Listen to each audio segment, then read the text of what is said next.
नमस्कार दोस्तों, welcome to 10x trader. मैं हूं राजेश कुमार और इस वीडियो में बात करने वाला हूं IEX कंपनी के बारे में।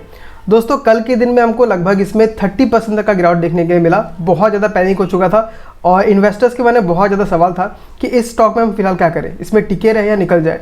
और आज के दिन में अगर देखता हूँ तो आज ये स्टॉक लगभग 12% अप है। तो ये बहुत ज़्यादा कन्फ्यूजन क्रिएट कर रहा होगा कि एक दिन 30% डाउन, अगले दिन 12% अप। तो जब भी किसी शेयर में बहुत बड़ा कोई न्यूज़ आता है तो ऐसा वॉलेटिलिटी बहुत ही कॉमन सी बात है। तो सबसे पहली बात तो हमको इस वॉलेटिलिटी से डरना नहीं है, हमको उसके पीछे कारण समझना है। तो देखिए, अगर मैं आपको स्टार्टिंग में बता देना चाहता हूँ कि IEX के ऊपर जो ये हमला हुआ है, एक तरीके से हमला बोल सकता हूँ, वो इसके बिजनेस मॉडल को यहीं पर डिस्टर्ब कर दे रहा है। IEX पहले करती क्या थी, वो मान लीजिए एक सब्जी मंडी की तरह थी। जैसे मान लीजिए अगर आप शॉपिंग करते हैं तो सब्जी मंडी में जितने भी व्यापारी है वो क्यों जाते हैं वहाँ पे, क्योंकि वहाँ पे एक जितने भी कस्टमर्स है सब वहाँ पे आते हैं, प्लस वहाँ पे प्राइस डिस्कवरी कर सकते हैं। अब मान लीजिए मैंने खेत से कुछ सब्जी निकाला तो मुझे उसका प्राइस कितना मिलना चाहिए, कितना होना चाहिए, उसका आइडिया मुझे कहाँ मिलेगा। ऐसे में खुद से तो चाहता हूँ कि जितना महंगा बेच सकूँ बेचूंगा, बट एक्चुअल प्राइस कितना बिकेगा वो मुझे बाजार में जाने के बाद ही पता चलेगा। तब वहाँ पर सप्लाई डिमांड देख के, अगर मान लीजिए सप्लाई बहुत ही कम है और डिमांड ज़्यादा है तो दाम बढ़ जाएगा। तो एक तरीके से किसी भी चीज़ का प्राइस डिस्कवरी होता था। तो इंडियन एनर्जी एक्सचेंज क्या करती थी, इलेक्ट्रिसिटी का प्राइस डिस्कवरी करने में हेल्प करती थी। इसीलिए जितने भी व्यापारी थे और जितने भी कस्टमर्स थे वो वहाँ पे जाते थे प्राइस डिस्कवरी करने के लिए और अपना ट्रांजेक्शन कर लेते थे। और ये प्लेटफॉर्म प्रोवाइड करने के बदले में जो बाज़ार है, जो मंडी है, उसे पैसा मिलता था, यानी IEX को पैसा मिलता था। बट अभी क्या हो गया, अभी गवर्नमेंट ने मार्केट कपलिंग कर दिया है, मतलब जितने भी बाजार है सबको एक साथ लिंक कर दिया है और जो प्राइस डिस्कवरी होगा वो अब अपने आप हो जाएगा, सरकार उसको डिस्कवर कर देगी। तो अब अगर मान लीजिए कंडीशन ये हो गया, अगर मैं आपको समझाने का ट्राई करूं तो आपके घर के पास एक दुकान है सब्जी का और बाजार में एक दुकान है। पहले आप बाजार में जाते थे, क्यों? क्योंकि वहाँ पे आपको प्राइस डिस्कवरी अच्छा मिलता था, आपको सही रेट मिलता था, जबकि घर के पास वाला जो दुकान है वहाँ हमेशा चीज़ महंगा मिलता था। बट कपलिंग होने की वजह से क्या हो गया, अब जो मंडी में जो दाम मिल रहा है वही सेम चीज़ आपको आपके घर के पास मिल रहा है, तो उस मंडी का कुछ वैल्यू रह नहीं गया। ये बात समझ आ गया आपको? तो सेम यही चीज़ हो गया कि IEX का अब उतना वैल्यू नहीं रहा, उसका जो मेन बिजनेस मॉडल था वही खत्म हो चुका है। तो अब ऐसे जितने भी एक्सचेंजेस है सब के ऊपर बराबर वॉल्यूम चला जाएगा।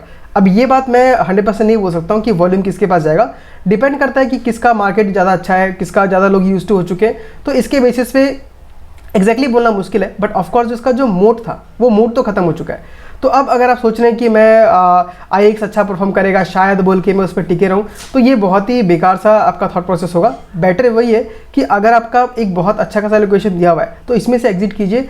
ऐसे बहुत सारे अच्छे मौके मिलेंगे जिसमें आप इन्वेस्ट कर सकते हैं और आपका पैसा प्रोटेक्ट कर सकते हैं।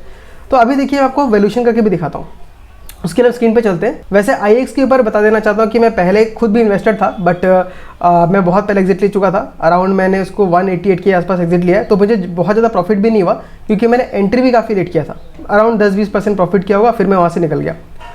तो यहाँ पे देखिए, ये इस तारीख को आपका 24 जुलाई को यस काफ़ी नीचे आ गया और आज के दिन में आपको थोड़ा बहुत यहाँ पे ग्रोथ दिखता हुआ नजर आ रहा है। अगर मैं यहाँ पे देखूँ तो 2024 सितंबर से ये अभी तक अपने प्रीवियस हाई को टच नहीं कर पाया।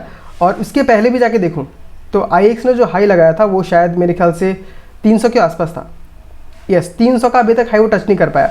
2021 से लेके आज तक वो उस हाई को टच नहीं कर पाया, नीचे ही घूम रहा है। तो इसका कारण क्या है दोस्तों? इसका सिंपल सा कारण है कि कंपनी का सेल्स में बहुत ज़्यादा ग्रोथ नहीं है। आपको मैं स्क्रीनर पर लेके आता हूँ और यहाँ पर देखिए 2023 से पकड़ लेते हैं या 21 से ही पकड़िए।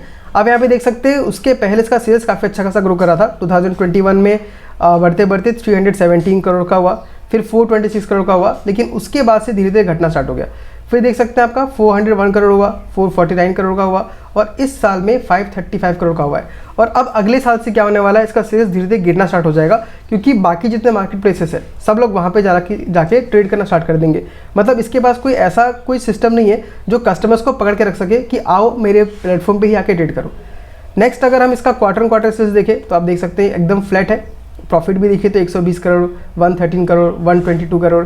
तो इसके वजह से भी क्या होता है ना, अगर कंपनी में ग्रोथ नहीं है तो वैसे ही इन्वेस्टर्स क्या होते हैं, धीरे धीरे निकल जाते हैं, क्योंकि जब तक कंपनी में ग्रोथ नहीं आएगा स्टॉक का प्राइस मूव नहीं करेगा। और ये चीज़ आप एक कंपनी में नहीं, लगभग 90% कंपनीज में देख सकते हैं। कुछ कंपनीज ऐसे होते हैं जहाँ पे या तो मैनिपुलेशन चल रहा होता है या बहुत ज़्यादा लोग उसके बारे में नहीं जानते, इसलिए वो परफॉर्म करने के बाद भी उसके स्टॉक प्राइस में मूवमेंट नहीं मिलता। क्योंकि अल्टीमेटली स्टॉक प्राइस का मूवमेंट क्या है, डिमांड एंड सप्लाई। तो नॉर्मली आइडल कंडीशन में क्या होता है, अगर बहुत लोग देख रहे हैं कि उसका परफॉर्मेंस अच्छा है तो उसका डिमांड बढ़ता है और उसके वजह से उसका प्राइस भी बढ़ता है। तो 90% स्टॉक्स में ये होता है। अब यहाँ पे आप देखिए कंपनी का जो वैल्यूशन है वो लगभग 30 के प्राइस पॉइंट पे मिल रहा है और कंपनी का सेल्स ग्रोथ कितना है, वही लगभग 8-10% का सेल्स ग्रोथ है। प्रॉफिट भी लगभग फ्लैट ही है। और अभी क्या हो गया है, अभी इसका जो मोड था उस पर हमला हो चुका है। तो ये सारी चीज़ हमें क्या बता रहा है कि कंपनी में बहुत ज़्यादा नेगेटिविटी है। अब इस टाइम पे अगर आप उम्मीद में टिके रहेंगे कि मैं IEX में टिके रहता हूँ, कल को क्या पता मार्केट मूव कर जाए, तो मूव नहीं करता इस तरीके से। आपको स्टडी करना पड़ेगा कंपनी को। आपको एग्जाम्पल दिखा दिया मैंने, ये देखिए 2021 से 2025 तक लगभग 5 साल हो गया, 4 साल हो गया, ये स्टॉक वहीं पर है। और वहीं पर है मतलब आपको पैसा उल्टा डुबा के दिया। अब देखिए जिसने यहाँ पे ले लिया होगा 300 के आसपास में, वो तो अभी तक बैठा हुआ है कि मेरा प्राइस वापस आएगा, प्राइस वापस आएगा। लेकिन इस 4 साल में ऐसे कितने स्टॉक्स हैं जिन्होंने आपको बहुत अच्छा खासा रिटर्न दे दिया है। तो हमेशा स्टॉक में आपको अगर इंडिविजुअल स्टॉक में पैसा लगाना है तो स्टडी करना पड़ेगा। कोई भी ऐसा स्टॉक नहीं कि आप पैसा ला के भूल जाइए, वो ग्रोथ करते रहेगा। अगर आपको पैसा ला के भूलना है तो आप म्यूचुअल फंड में जाइए या निफ्टी 20 में जाइए, जो ETF है उसमें आपको आराम से ला के भूल सकते हैं, क्योंकि उसमें ठीक है आपका कुछ कंपनी खराब करेगा, कुछ कंपनी बेटर परफॉर्म करेगा, नेट आपका जो निफ्टी है ऊपर ही बढ़ेगा। बट स्टॉक्स में ऐसा नहीं होता है। अगर स्टॉक परफॉर्म नहीं करता है तो साल साल तक स्टॉक नीचे रह सकता है और एक ही साल में बहुत ऊपर भाग सकता है जब उसका मैनेजमेंट अच्छा गाइडेंस दे, जब वो प्रॉफिट शो करने लग जाए। तो IEX में मेन में यही कहना चाहता हूँ कि उससे फिलहाल दूर रहिए और हो सके तो जो बेटर अपॉर्चुनिटीज़ मिल रहा है उसमें इन्वेस्ट कीजिए। अगर आपको आइडियाज़ नहीं मिलता है तो ट्विटर पे जाइए, वहाँ आपको हर दिन 10-20 स्टॉक्स मिल जाएंगे जिसमें आपको स्टडी करना पड़ेगा। अगर आपको ट्विटर में एक्टिव नहीं है तो आप फिर यूट्यूब चैनल को सब्सक्राइब कर लीजिए। यहाँ भी मैं बहुत सारे ऐसे मल्टीबैगर स्टॉक्स को डिस्कस करते रहता हूँ जिनमें प्रॉफिटेबिलिटी के काफ़ी अच्छे खासे स्कोप है। मैंने पिछले जो भी वीडियोस बनाए हैं पिछले सालों में, उनमें कई सारे स्टॉक्स ऐसे हैं जो मल्टीबैगर बन चुके हैं। डोडला डेयरी हो गया है, IDFC फर्स्ट बैंक हो गया है, विजय डायग्नोस्टिक है, 5 पैसा कैपिटल है, एंजल वन है, इन सब के ऊपर मैंने वीडियो बनाया और इन सारों ने ही बहुत बड़े रिटर्न दिया है। बट याद रखिएगा दोस्तों, ये कोई रिकमेंडेशन की तरह नहीं है। मैं सिर्फ शेयर्स को डिस्कस करता हूँ, उनमें इन्वेस्ट करना है कि नहीं करना है ये जो डिसीजन है आपको लेना है। अब उन स्टॉक्स में से क्या होता है कि बहुत सारे स्टॉक का बिजनेस खराब होता है तो हमको उसमें एग्जिट भी करना होता है। तो ये सब चीज़ मिला के अगर आप इसके बारे में सीखना चाहते हैं तो चैनल को सब्सक्राइब कीजिए। मैं एग्जांपल्स के साथ ऐसे व्यूज़ को डिस्कस करते रहता हूँ। और साथ ही साथ अगर आप मुझसे पर्सनली जुड़ना चाहते हैं तो डिस्क्रिप्शन में दिए हुए लिंक को क्लिक करके आप टेलीग्राम चैनल को ज्वाइन कर सकते हैं, जहाँ पर हम स्टॉक्स के बारे में डिस्कस करते हैं। वहाँ कोई रिकमेंडेशन नहीं होता है। तो दोस्तों आज के वीडियो में इतना ही। मिलता हूँ आपसे अगले वीडियो में किसी अगले स्टॉक के साथ। तब तक के लिए tata, bye bye, take care.